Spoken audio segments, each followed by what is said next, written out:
Hé, Strange! Quoi? Ça te dirait pas qu'on fasse quelque chose? C'est bientôt Noël! Oui, mais on a du boulot. Ce serait bien que l'on retourne réviser un peu pour, tu sais, nos épreuves. Ah, t'es toujours boulot, toi! Change-toi un peu les idées et fais autre chose! C'est la fête! Continue de faire la fête si tu veux, mais j'ai des priorités de mon côté. Attends. Je te propose un marché. Un marché? J'ai quoi y gagner? La tranquillité? Bon. C'est quoi ton marché? Comme tu le sais, à moins que tu aies perdu le cours du temps, ce qui m'étonnerait pas d'ailleurs, c'est bientôt Noël.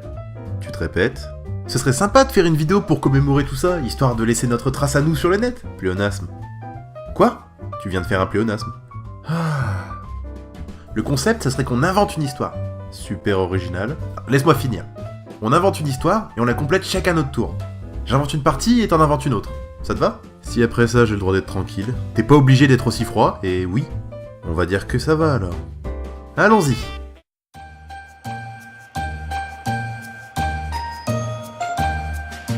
Notre histoire va donc s'intituler Le Conte de Noël. Il y a bien longtemps, dans une petite ville enneigée, un homme qui vivait bien au chaud avec sa famille. Il avait 2 enfants adorables et une femme d'un caractère aussi doux que pouvait l'être son visage. Il les chérissait plus que tout au monde. Mais les aimer ne suffisait pas. Pour subvenir à leurs besoins, il se devait de travailler dur, très dur, pour que jamais il ne manque de rien. C'est dans ce but qu'il passait la plupart de son temps à l'usine, comme simple employé, dans un travail manuel qu'il épuisait inéluctablement jusqu'à sa dernière tâche. Malgré la fatigue, il arrivait toujours à être ce père de famille aimant, ce pilier intombable qui soutenait ce qui était le plus cher à ses yeux. Et dans ce but, il décida d'offrir la plus belle des fêtes de Noël à ses proches. Ce serait un repas somptueux, où tous pourraient se nourrir des mets les plus savoureux, jusqu'à obtenir, à minuit tapante, la fameuse orange symbolique de cette fête. Et qui dit repas somptueux dit aussi coût exorbitant. Hélas, notre homme ne possédait pas la richesse de Crésus, ni la fortune de Vanderbilt. Pour parvenir à ses fins, il lui faudrait donc renoncer à sa famille et accepter les heures de travail supplémentaires, ce qui fut pour lui le plus grand des pincements au cœur. Ce qui lui donna la motivation nécessaire fut ses sentiments envers sa famille. Il lui donnait la force de continuer à se donner. Peu importe ce que cela pouvait lui coûter en énergie, il serait toujours là pour les rendre heureux. Là où son calvaire était le plus pénible, il trouvait son réconfort dans le fait de pouvoir voir les sourires de ses enfants et de sa femme. Alors, il donna tout ce qu'il avait, jusqu'au bout. Pour autant qu'il s'était donné du mal, les choses n'allaient pas tourner en sa faveur. Il se trouva fort dépourvu lorsque le jour de son paiement, l'entreprise dans laquelle il avait travaillé fit faillite, et que son salaire, qu'il avait amplement mérité, était aussi tangible que son désespoir. Il ne put encaisser cette idée, et se résolut donc à noyer sa peine dans le breuvage le plus à même de soulager son esprit, se dirigeant vers la taverne la plus proche. Cette idée fit irruption un court instant, mais il se devait d'être ce mari, ce parent qui, peu importe les difficultés, trouvait toujours solution à tout. Il ne devait pas faillir, pas maintenant. Il réfléchit donc un moment, et décida tout bonnement d'emprunter un peu d'argent, ce qu'il pouvait faire facilement, et qu'il pourrait tout aussi facilement rembourser. Après tout, c'était un homme fort talentueux. Retrouver un travail était une simple affaire de quelques jours. Toute sa bonne volonté s'effaça quand son prêt fut refusé. Il allait devoir trouver une solution moins conventionnelle, moins légale, car le temps ne lui laissait que peu de possibilités. Il se tourna donc vers les quartiers les plus malfamés de la ville, pour obtenir, de manière rapide et peu sûre, les moyens dont il avait besoin. Heureusement pour lui, si on peut le dire ainsi, il se trouvait qu'un braquage allait avoir lieu. À ce moment de l'année, la banque de la ville n'était quasiment pas gardée. Alors, il s'enrôla, à contre-cœur, dans cette organisation, et commença à se rendre sur le lieu où il allait pour le bien de ses proches franchir une limite qu'il n'aurait jamais franchie auparavant. L'opération se passa sans accroc. Aucune complication majeure n'était survenue, si bien que notre homme arriva rapidement au coffre-fort, où se trouvait une véritable fortune. Pour autant, il ne vit que de futurs remords et du dégoût, dégoûté de lui-même pour avoir accompli une action si repoussante. Malgré les excuses qui s'étaient imposées, il se sentait sali à tout jamais. Mais c'était sans compter la joie et le bonheur qu'il verrait se dessiner sur les visages de ses proches. Tous ces biens stagnants allaient enfin avoir leur utilité. Cette raison seule suffit à lui faire retrouver espoir. Alors, il emporta le plus de billets qu'il put prendre et retourna le plus vite dans la rue pour fuir les potentiels policiers qui auraient pu fortement compromettre son réveillon. Il n'était tout de même pas totalement libre de ses mouvements.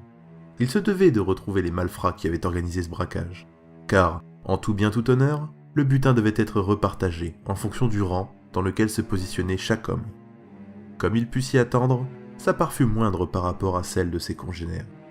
Malheureusement pour lui, il était nouveau dans cette activité. Alors, il dut repartir avec la plus petite bourse d'entre toutes. Jamais il ne pourrait offrir à sa famille ce qu'il souhaitait avec si peu de moyens. Il était abattu. Tout ce qu'il avait sacrifié de lui pour en arriver à ce point. Tout cet espoir à portée de main qui s'envolait à chaque fois qu'il pensait l'atteindre. Mais ce n'était pas la fin de son désastre. Arrête ça! Il se trouvait que l'un de ses comparses désirait bien plus encore que ce qu'on lui avait offert. Arrête ça, je te dis! Alors, il menaça notre homme de son arme. On a compris, tu peux arrêter là! Et alors qu'il s'accrocha à ses derniers biens. Tu vas trop loin là! Arrête! Une balle se logea directement dans son torse. Alors que sa dernière heure se rapprochait, il repensa à sa femme et ses 2 enfants.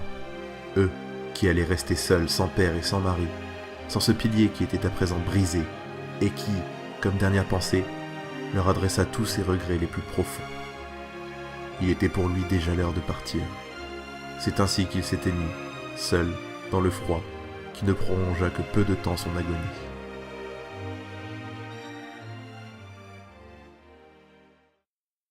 Tu sais, si tu voulais vraiment pas participer, t'étais pas obligé d'en arriver là. Hein. Je ne vois pas le mal. C'est une simple histoire après tout. Tu comprends rien, c'est pas une simple histoire. C'est bien plus que ça. Ah oui? Alors éclaire ma lanterne, je t'en prie. C'est l'occasion pour nous deux de partager quelque chose de sensible, de différent. Et toi, tout ce que tu trouves à faire, c'est tourner une belle histoire en drame? C'est quoi tout ça? T'essaies de te prouver quelque chose? Y a un terme en psycho pour ton cas? Premièrement, je n'ai rien, et deuxièmement, si je n'étais pas le seul à savoir réfléchir, tu pourrais comprendre ce que j'essaye de dire. La vie n'est pas tout beau, tout rose. La vie, ce n'est pas de la bonne volonté et de la réussite. Tu auras beau être le plus amical des hommes, jamais la vie ne te facilitera la tâche. Et donc toi, tu décides de choisir un moment de gaieté et de partage pour nous apprendre que la vie c'est dur. Bravo, bien joué. Maintenant, moi de mon côté, j'ai aussi envie de montrer que tout peut bien finir avec un peu de bonne volonté. Eh bien, fais-le alors. Retourne cette situation. Montre-moi à quel point la vie est magnifique et généreuse. Tout n'était pas fini pour notre homme. Son esprit était toujours présent sur cette terre. Il avait toujours la possibilité de se rendre où il le souhaitait. C'est sans aucune hésitation qu'il se rendit chez lui, pour observer ce qui était arrivé en son absence. Seulement la soirée était déjà terminée, et tout le monde se trouvait au lit. Sa femme fut la seule à rester devant la cheminée, une tasse à la main. Elle avait appris ce qu'il était advenu de son mari, et il semblait bien que ses enfants aussi, à en juger par les paroles déchirées de cette demoiselle. Hélas, en tant qu'esprit, il ne pouvait interagir avec celle-ci, et ne put que l'observer à bonne distance, se coucher à son tour, des larmes coulant toujours sur ses joues, la tasse posée du côté de son mari. Toute cette mélancolie et cette impuissance appela quelque chose d'inimaginable aux côtés de notre homme. Une entité supérieure se révéla à lui. Il fut totalement désemparé. Qu'était-ce donc que cette manifestation divine? Il n'en savait rien, mais il ressentait une grande chaleur l'emplir à nouveau. Il ressentait même bien plus que ça. Un marché lui était proposé.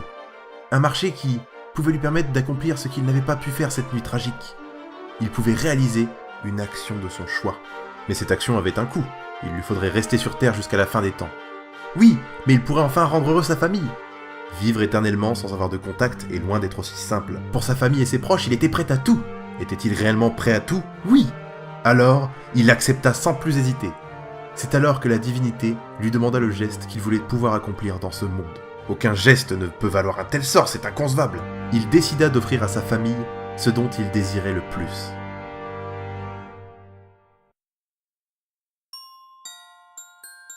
C'est ainsi qu'au matin du 25 décembre, tous découvrirent à leur plus grande surprise des cadeaux qui attendaient à côté du bois de sapin.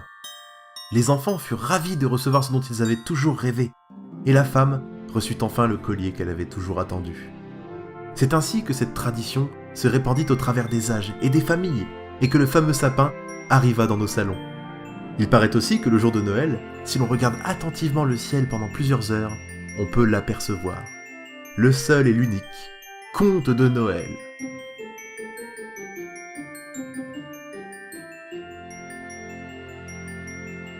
Passez de joyeuses fêtes!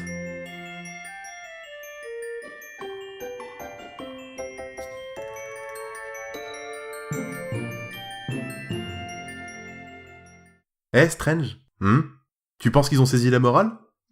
J'en suis tout à fait sûr.